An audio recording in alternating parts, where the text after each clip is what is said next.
starting to come over the flood bank. Right up the end, it's coming under his drain, the driveway, and flying around. We'll get some more footage of that. And it's slowly filling up the inside.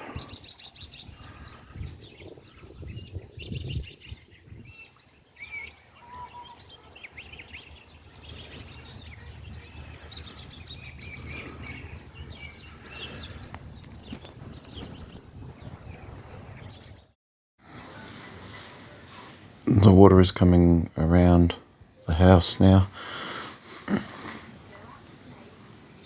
As you can see, it's up to the edge of his high track. That's the low track and that's the high track. Right on the edge. And when that fills up, it'll come right to the other side of that track.